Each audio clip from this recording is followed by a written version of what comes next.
Good morning, friends. Today we'll start with third chapter, US hegemony in world politics. If you remember, in the last two chapters, initially we talked about the Cold War, and then in the second chapter we talked about the bipolarity, right? तो basically ये एक story की तरह ही है, जैसे हम बात करते हैं कि सेकेंड वर्ल्ड वॉर के बाद हमने डिस्कस करना शुरू किया था that the world got divided into two blocks and after that there emerged two superpowers USA and USSR और उसके बाद हमने सेकेंड चैप्टर में बात किया कि किस तरह से one of the super powers got disintegrated okay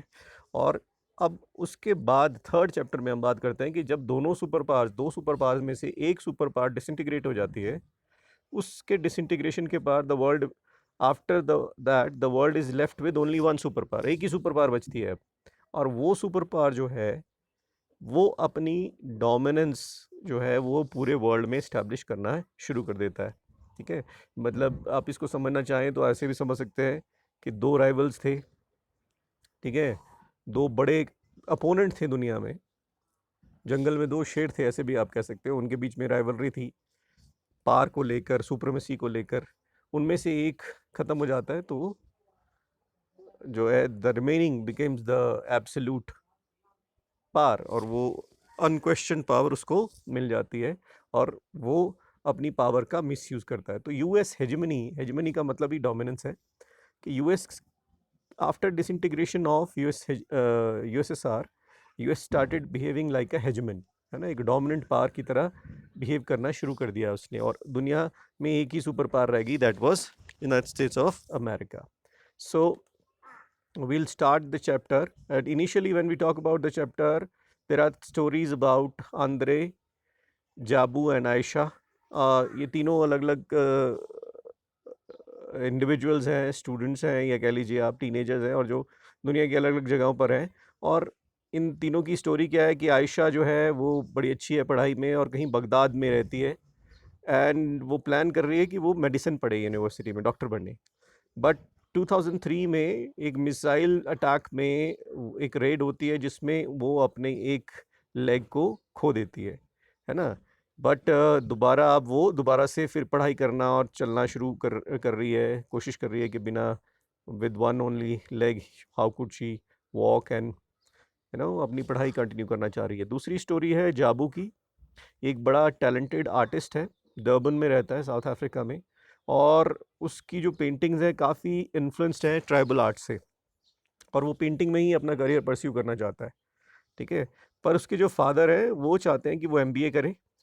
और अपना फैमिली बिजनेस संभाले राइट बट जाबू जो है he is hardly interested in doing business so this is another story and then third is of Andre Andre जो है ये Australia में रहता है पर्थ में अपने पेरेंट्स के साथ जिन्होंने रशिया से माइग्रेट किया था और उसकी मदर हमेशा नाराज़ होती है इस बात को लेकर कि वो जीन्स पहन के चर्च जाना चाहता है ठीक है और उससे पूछते हैं तो वो उसकी मदर बोलती है कि भाई जब आप चर्च जाते हो तो आपको थोड़ा सा डिसेंटली ड्रेसअप होना चाहिए चर्च नहीं जाना चाहिए जीन्स पहन के पर वो कहता है कि जीन्स से मुझे कूल फीलिंग आती है तो फिर उसके जो फादर हैं वो उसकी मदर को रिमाइंड कराते हैं कि जब वो लेनिनग्राद में थे जो कि रशिया में है तो वो लोग भी ऐसा ही समझते थे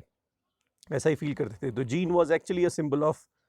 एंड इट इज़ आज भी ऐसा है it's a symbol of coolness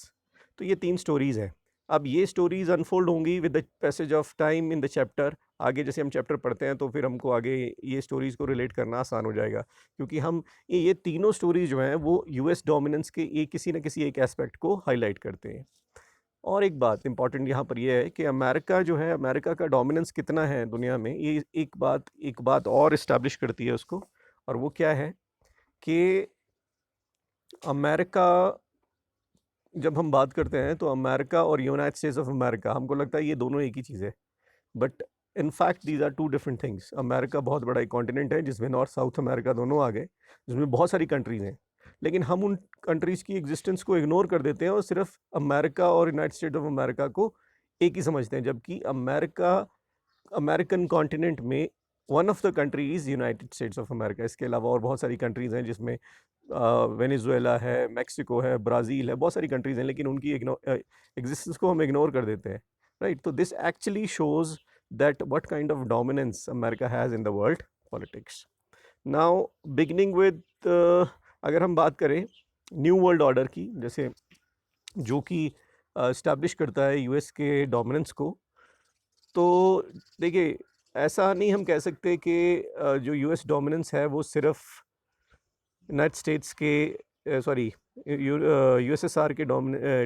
disintegration के बाद ही शुरू हुआ। इनफैक्ट ये डोमिनेंस है वो बहुत पहले से शुरू था। इनफैक्ट सेकेंड वर्ल्ड वॉर के बाद से ही डोमिनेंस शुरू था ये वर्ल्ड में यूनाइटेड स्टेट्स का, क्योंकि उसकी जो टेक्नोलॉजी थी, अगर आपको याद होगा सेकेंड चैप्टर में भी हमने बात की थी कि उसकी जो टेक्नोलॉजी थी उसको मैच नहीं कर सकता था यूएसए की टेक्नोलॉजी को मैच नहीं कर सकता। नो डाउट वो सब कुछ प्रोड्यूस कर रहे थे, लेकिन quality wise they were a little inferior to the products made in the United States of America. तो आप ये कह सकते हैं कि जो ये न्यू वर्ल्ड ऑर्डर है, बेसिकली ये हम कहते हैं कि 1991 after the disintegration of USSR शुरू होता है, लेकिन इसका जो इनिशिएशन है या इसकी शुरुआत है वो काफ़ी पहले हो चुकी थी, राइट? अब 45 के बाद जैसे हमने बात किया, लेकिन अब कुछ ऐसी डेवलपमेंट्स हैं जिसने 90s के बाद ये प्योरली और क्लियरली इस्टेब्लिश कर दिया कि दुनिया में United states of America is the only super power. जैसे कि अगस्त 1990 में इराक ने कुवैत को इन्वेड किया और काफ़ी उसका एरिया जो है वो अपने कब्ज़े में ले लिया, और बहुत सारी अटेम्प्ट्स की गई इसको इराक को कन्विंस करने के लिए कि वो ये कुवैत को छोड़ दे और वापस हो जाए। यूनाइटेड नेशन ने भी मीडिएट किया, ठीक है, बट बातचीत से बात नहीं बनी। अल्टीमेटली यूनाइटेड नेशन ने एक डिसीजन लिया that they are going to liberate Kuwait from Iraq with a combined force, right? तो एक बहुत बड़ी एक मैसिव फोर्स बनाई गई, ठीक है, जिसमें 6,60,000 ट्रूप्स थी एंड 34 कंट्रीज़ के जो सोल्जर्स थे वो इसमें थे, और इसको फर्स्ट गल्फ वॉर के नाम से जाना जाता है, राइट? और ये पूरी जो फोर्स थी इसको इस पूरे ऑपरेशन को, यूएन का जो ऑपरेशन था to liberate Kuwait, was called Operation Desert Storm, right? आप देख सकते हैं आपकी बुक में मेंशन्ड है। ज़्यादातर जो इसमें सोल्जर्स थे वो अमेरिकन थे, और इसका जो जनरल था वो भी अमेरिकन था, नॉर्मन स्कॉज़कॉफ। और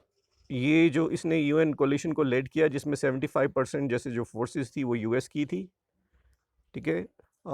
हालांकि जो इराकी प्रेसिडेंट थे जिनका नाम आपने सुना भी होगा शायद, सद्दाम हुसैन, उन्होंने कहा था कि ये जो बैटल है this is going to be the mother of all battles. लेकिन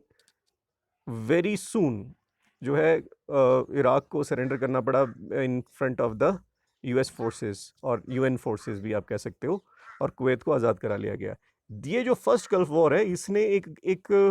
क्लियरली एक गैप इस्टेब्लिश कर दिया between the technological gap between America and rest of the world, ठीक है। और इसने ये भी हाईलाइट किया कि यूएस आर्मी जो है वो कितनी केपेबल है, और अमेरिकन जो फोर्सेस थी उन्होंने स्मार्ट बॉम्ब्स का इस्तेमाल किया, और बहुत सारे लोगों ने इसको कंप्यूटर वॉर का नाम भी दिया, क्योंकि लोग जो थे वो इस पूरे वॉर की लाइव फुटेज अपने घरों में आराम से बैठकर देख सकते थे, और कंप्यूटर्स का काफ़ी इस्तेमाल हुआ इसमें, तो इसलिए इसको कंप्यूटर वॉर या वीडियो गेम वॉर का नाम भी दिया गया। अब इस पूरी वॉर से यूएस को नुकसान के बजाय फ़ायदा हुआ। फ़ायदा कैसे हुआ? बड़ी इंटरेस्टिंग बात है ये कि जो कंट्रीज़ अपनी सोल्जर्स या अपनी ट्रूप सप्लाई नहीं कर रही थी इस यूएन मिशन में, उन लोगों ने पैसा दिया। तो इस वॉर की कॉस्ट का पैसा अमेरिका ने उन सब कंट्रीज से लिया, और एक तरह से इस वॉर से काफ़ी पैसा उसने अर्न किया। जैसे कि कुछ कंट्रीज थी जैसे जर्मनी, जापान, सऊदी अरेबिया, इन्होंने फाइनेंशियली हेल्प कर दिया कि ठीक है हमारे पास फोर्सेस नहीं, आप पैसा ले जाओ, खर्चा वॉर का जो भी होगा, तो they earn a lot of money from it. This is what actually is called the new world order, और ये आप कह सकते हैं कि पहली बार बड़ा विजिबल तरीके से यूएस डोमिनेंस जो है वो सामने आया, राइट? अब इसके बाद अगर हम बात करें यूएस डोमिनेंस की, तो जॉर्ज बुश जो थे ही लेड द यूएस फोर्सेस, मतलब एक तरह से उस टाइम प्रेसिडेंट थे अमेरिका के जॉर्ज बुश। इन्होंने इलेक्शंस ये हार गए 1992 में। बुश सीनियर भी इनको हम बोलते हैं। और ये इसके बाद जो प्रेसिडेंट बने अमेरिका के, उनका नाम था विलियम जेफरसन क्लिंटन, या बिल क्लिंटन भी इनको बोलते हैं, जो कि डेमोक्रेटिक पार्टी के थे। ठीक है, अब जब ये बने तो इनका जो फोकस था वो इंटरनेशनल इश्यूज की बजाय डोमेस्टिक इश्यूज पर ज़्यादा था। और इनकी जो अप्रोच थी थोड़ी सी सॉफ्ट अप्रोच थी, not a very hard approach. Soft and hard approach का मतलब आप इस तरह से ले सकते हो कि he was not into very core military army and aggressionist tactics, rather he was, I mean he was easy on these issues, and he was more concerned about what is happening within the United States of America, the well-being of the people, the rights, etc., welfare activities of the country. So he won in 1996 and thus remained president of US for 8 years. 2 term इन्होंने complete किए। अब इन Clinton years में ये जो बड़ी development थी, जैसे मैंने आपको कहा, सॉफ्ट इश्यूज पे इनका ज़्यादा फोकस था, जैसे में democracy, promotion and climate change, etcetera etcetera. Nevertheless, US on occasion did show its readiness to use military power even during the Clinton years. फिर भी क्लिंटन ईयर्स में भी अमेरिका ने अपनी जो वो डोमिनेंट पोजीशन थी ना, वो दिखाने में कभी भी कसर नहीं छोड़ी। जैसे कि 1999 में युगोस्लाविया में, वहाँ पर एक अल्बेनियन पॉपुलेशन थी कोसोवो में, उसके अगेंस्ट एयर स्ट्राइक्स की नाटो फोर्सेस ने, जिसको लीड किया यूएस ने, और बहुत सारे टारगेट्स को बम्बार्ड किया युगोस्लाविया में फॉर ऑलमोस्ट 2 मंथ्स। और वहाँ के जो गवर्नमेंट थी स्लोबोदान मिलोसेविक की, उसको उन्होंने उसका उसका डाउनफॉल हुआ, उसको सरेंडर करने पे मजबूर कर दिया, एंड वहाँ पर नाटो फोर्सेस को स्टेशन कर दिया। तो एक तरह से ये उन्होंने ये फिर दिखाया कि वो दुनिया में कहीं पर भी कुछ भी कर सकते हैं। Then another significant US military action was जब यूएस एम्बेसीज को नायरोबी, कीनिया और दर इस्लाम में 1990 तंजानिया में अटैक किया अल-कायदा के टेररिस्ट ने। इन तीनों जगहों पर जो अल-कायदा, आपको पता है, एक टेररिस्ट आउटफिट है, एक टेररिस्ट ऑर्गेनाइजेशन है बहुत बड़ी, जिसमें बहुत सारे टेररिस्ट अटैक में हम इनका नाम लेते हैं। ठीक है, ये जो है वो एक्सट्रीमिस्ट इस्लामिक आइडियाज़ से इंस्पायर्ड है। इन लोगों ने एम्बेसीज पे अटैक किया। कुछ ही दिनों में जो अमेरिकन प्रेसिडेंट है, उन्होंने एक ऑपरेशन इनिशिएट कर दिया या अनाउंस कर दिया अगेंस्ट दीज अल-कायदा टेररिस्ट, कि इनको दुनिया में जहाँ पर भी हैं इनको पकड़ के सज़ा देंगे या मारेंगे। ठीक है, और इसके लिए वो इनफाइनाइट रीच ऑपरेशन एक नाम दिया गया, ऑपरेशन इनफाइनाइट रीच, और इसको शुरू किया गया।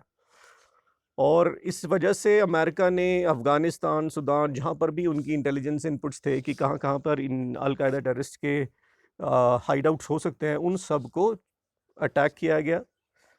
एंड इस पूरे अटैक में यूएस ने किसी भी यूएन कोई प्रोविज़न या सैंक्शन का कोई, या इंटरनेशनल लॉ की कोई परवाह नहीं की। काफ़ी इसमें सिविलियन और इनोसेंट लोग भी मारे गए।